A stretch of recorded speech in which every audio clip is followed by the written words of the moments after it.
প্রিয় আল্লাহর বান্দারা, কুরবানি থেকে আমরা কি শিক্ষা নিলাম? যে আল্লাহ তাআলা আমাদেরকে ভয় করতে বলছে। আমি আপনি যদি আল্লাহ তাআলাকে সর্বদাই ভয় করি, তাহলে দেখুন কোনো গুনার কাজ করা সম্ভব নাকি?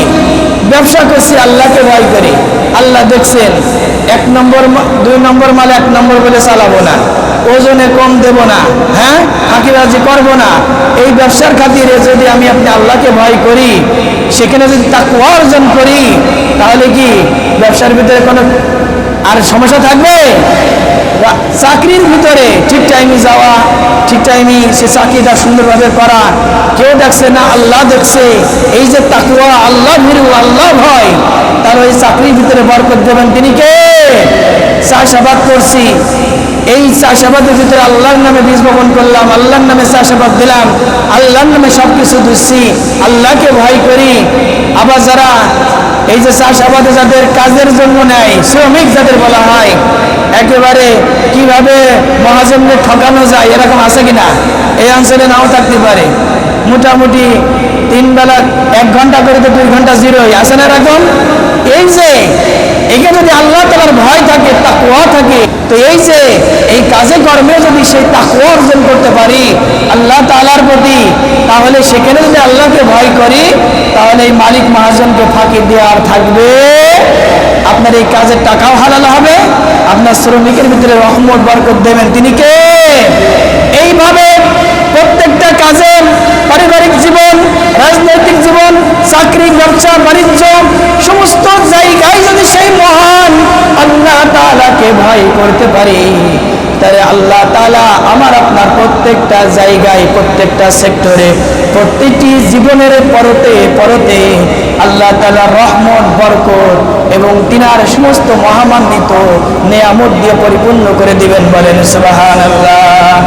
আল্লাহ তাআলা বলছেন সূরাতুল হাশরে 28 নম্বর পারার 7 নম্বর সূরা, আল্লাহ তাআলা বলছেন, ইয়া আইয়ুহাল্লাযীনা আমানুত্তাকুল্লাহা ওয়াল তানজুরু নাফসুম মা কদ্দামাত লিগাদিন ওয়াত্তাকুল্লাহা ইন্নাল্লাহা খাবীরুম বিমা তা'মালুন। আল্লাহ তাআলা বলছেন, ইয়া আইয়ুহাল্লাযীনা আমানুত্তাকুল্লাহ, হে মুমিনগণ, ঈমানদারগণ, তোমরা আল্লাহ তাআলাকে ভয় করো। ওয়াল তানজুরু নাফসুম মা কদ্দামাত, আগামী কাল তোমাদের জন্য কি অপেক্ষা করছে। তোমরা তো সফরের ভিতরে আসো।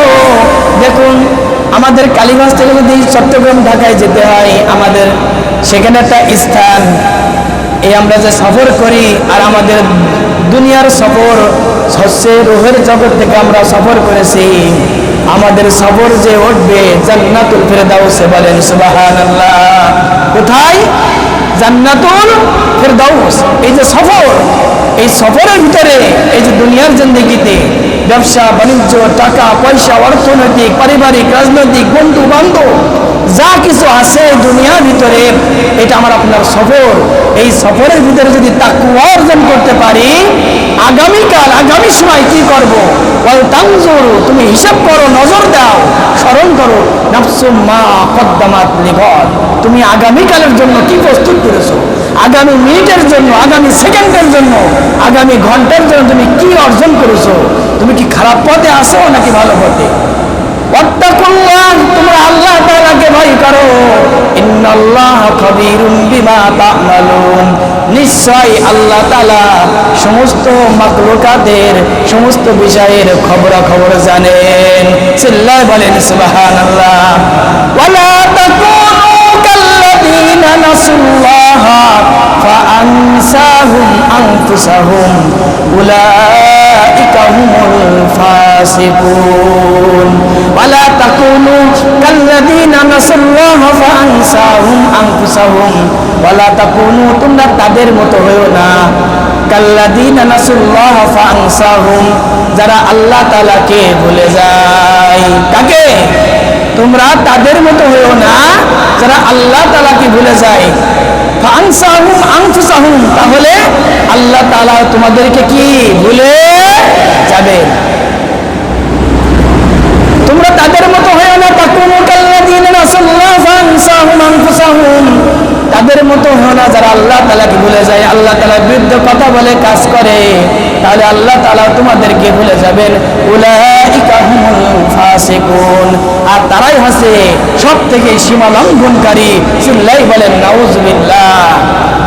আল্লাহ তাআলা পরে আয়াতে বলেন, লা ইয়াস্তাবি আসহাবুন নারি ওয়া আসহাবুল জান্নাহ, আসহাবুল জান্নাতি হুমুল ফাইজুন। লা ইয়াস্তাবি আসহাবুন নার, জাহান্নামের অধিবাসী, ওয়া আসহাবুল জান্নাহ, আর জান্নাতের অধিবাসী, মানে জাহান্নামে যারা বসবাস করবে আর জান্নাতে যারা বসবাস করবে, এরা কি এক নাকি? কথা বলেন, এক নাকি? আল্লাহ তাআলা সেটাই বুঝাচ্ছেন, লা ইয়াস্তাবি আসহাবুন নারি ওয়া আসহাবুল জান্নাহ, জাহান্নামের অধিবাসী আর জান্নাতের অধিবাসী এক নয়। আসহাবুল জান্নাতি হুমুল ফাইজুন, নিশ্চয় জান্নাতের অধিবাসীরাই সফল কাম। চিল্লাই বলেন সুবহানাল্লাহ। আমাদের যে কুরবানি ঈদ চলে গিয়েছে, আমাদেরকে তাকওয়া, কুরবানির যে শিক্ষা দিল, তাকওয়া অর্জন করতে হবে। সব জায়গায় আল্লাহকে ভয় করতে হবে। একজনের মনে কষ্ট দিব, কেউ দেখে না, দেখে কে? আল্লাহ দেখে। এই যে আল্লাহ দেখছে, আল্লাহ বিচার করবেন, বিচারকের মালিক। আমরা দুনিয়াতে যতই অন্যায় অত্যাচার করব, আল্লাহর ইবাদত না করব, আল্লাহ তাআলা কিন্তু কি ঠিকই বিচার করে দিবেন। যদি ভালো কাজ করি আমাদের হায়াতের ভিতরে বরকত আসবে, আর যদি খারাপ কাজ করি আমাদের হায়াতের ভিতরে বরকত নষ্ট হয়ে যাবে এবং হায়াত মাইনাস হবে। আল্লাহ 50 বছর হায়াত দিয়েছে, 10 বছর মাইনাস করে দেবে। আমাদের কলবের ভিতরে কেউ গান নিয়ে ব্যস্ত, কেউ মোটামুটি এমন সিনারি করি যে অবস্থা খারাপ, গান বাজনা, বিভিন্ন খারাপ ভঙ্গিমা, বেপরদাহীন নারী, বেপরদাহীন মা বোন, মানে রাস্তাঘাটে অবস্থা খারাপ। কথা বলেন ঠিক কিনা? আসলেই কি কুরবানি আমাদের এই শিক্ষা দিয়েছে? আল্লাহ তাআলা বলছেন, ইয়া আইয়ুহাল্লাযীনা আমানু ইন্নামাল খামরু ওয়াল মাইসিরু ওয়াল আনসাবু ওয়াল আজলামু রিজসুম মিন আমালিশ শাইতান। শয়তানের কথা বলছেন। সূরাতুল মাইদা 7 নম্বর পারা 2 নম্বর সবাই আল্লাহ তাআলা বলছেন 89 নম্বর আয়াতে, ইয়া আইয়ুহাল্লাযীনা আমানু, হে ঈমানদারগণ, ইন্নামাল খামরু ওয়াল মাইসির, মদ জুয়া, ওয়াল আনসাব মূর্তি পূজা, ওয়াল আজলাম এবং তীর নিক্ষেপ, গান বাজনা, মিন আমালিশ শাইতান, এগুলো কার কাজ? কার কাজ? চিল্লায় বলেন কার কাজ? শয়তানের কাজ। একে আমি বলছি না, আল্লাহ তাআলা বলছেন, স্পষ্ট আয়াতের কালিমা বলছি যে মদ জুয়া, মূর্তি পূজা, তীর নিক্ষেপ, লটারি, গান বাজনা, এগুলো শয়তানের কাজ। ফাজতানিবুহু লাআল্লাকুম তুফলিহুন, যদি তুমি ফাজতানিবুহু বিরত থাকো, দূরে থাকো, লাআল্লাকুম তুফলিহুন, তাহলে তুমি কি হবা? সফল কাম হবা।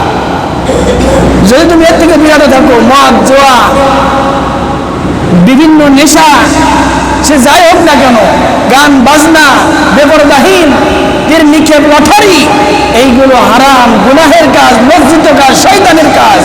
এর থেকে বিরত যে ব্যক্তি থাকবে সেই ব্যক্তি সফল কাম। ওয়াজ কি আর লাগবে নাকি? আর কি বোঝানোর দরকার আছে? আল্লাহ তাআলা পরে আয়াতে বলেন, ইন্নামা ইউরিদুশ শাইতানু আন ইউকিয়া বাইনাকুমুল আদাওয়াতা ওয়াল বাগদা আফিল খামরি ওয়াল মাইসির ওয়া ইয়াসুদ্দাকুম আন যিকরিল্লাহি ওয়া আনিস সালাহ ফাহাল আনতুম মুনতাহুন। শয়তান, ইন্নামা ইউরিদুশ শাইতান, শয়তান তো চাই আইয়ুকিয়া বাইনাকুমুল আদা, তোমাদের পরস্পরের ভিতরে মারামারি লাগাই দিতে। কি দিয়ে মারামারি লাগাবে? মদ জুয়া দিয়ে, টাকা পয়সা দিয়ে, নারী দিয়ে, গান বাজনা দিয়ে, এই এতই কথা বলছে। এবং শয়তান চায় মারামারি লাগাই দিতে, সম্পর্ক ছিন্ন করে দিতে। ভাই ভাই সম্পর্ক নেই, বাবা ছেলে সম্পর্ক নেই, বন্ধু বান্ধব সম্পর্ক নেই, প্রতিবেশী সম্পর্ক, তারা লাগাই দিয়েছে। টাকা পয়সা, অর্থ করি, মদ জুয়া, এই সব দিয়ে শয়তান তো চায় তোমাদের ভিতরে বিভেদ সৃষ্টি করতে এবং আল্লাহ স্মরণ, আন যিকরিল্লাহি ওয়া আনিস সালাহ, আল্লাহ স্মরণ থেকে দূরে রাখতে, নামাজ থেকে দূরে রাখতে। ফাহাল আনতুম মুনতাহুন, ও আল্লাহর বান্দারা, এখনো কি তোমরা বুঝবা না? এখনো কি তোমরা আল্লাহর পথে আসবা না? প্রিয় উপস্থিতি, দেখুন এভাবে আল্লাহ তাআলা আমাদেরকে আল্লাহ তাআলার ইত্তেকা দিচ্ছেন। আবার আল্লাহ তাআলা সূরা আল ইমরানে বলছেন 4 নম্বর পারা 2 নম্বর সবাই, সেখানে আল্লাহ তাআলা বলছেন যে ইয়া আইয়ুহাল্লাযীনা আমানুত্তাকুল্লাহ হাক্কা তুকাতিহি ওয়া লা তামুতুন্না ইল্লা ওয়া আনতুম মুসলিমুন। হে ঈমানদারগণ, ইত্তাকুল্লাহ, তোমরা আল্লাহ তাআলাকে ভয় করো ভয় করার মতো, এবং তোমরা মুসলমান না হয়ে ওয়া লা তামুতুন্না ইল্লা ওয়া আনতুম মুসলিমুন, মুসলমান না হয়ে কবরে এসো না। আমরা সমস্ত কাজেই সমস্ত কর্মেই তাকেই ভয় করবো যিনি তিনি কে। আমরা যদি তাকেই ভয় করতে পারি আমাদের কোনো গুনাহ থাকবে না, আমাদের কোনো ভয় থাকবে না, আল্লাহর রহমত বরকত আমাদের উপরে নাজিল হবে। আল্লাহ তাআলা আমাদের সকলকে তিনাকে ভয় করার তৌফিক দিন, তিনার পথে চলার তৌফিক দিন। আমিন। ওয়া আখির দাওয়ানা আলহামদুলিল্লাহি রাব্বিল আলামিন।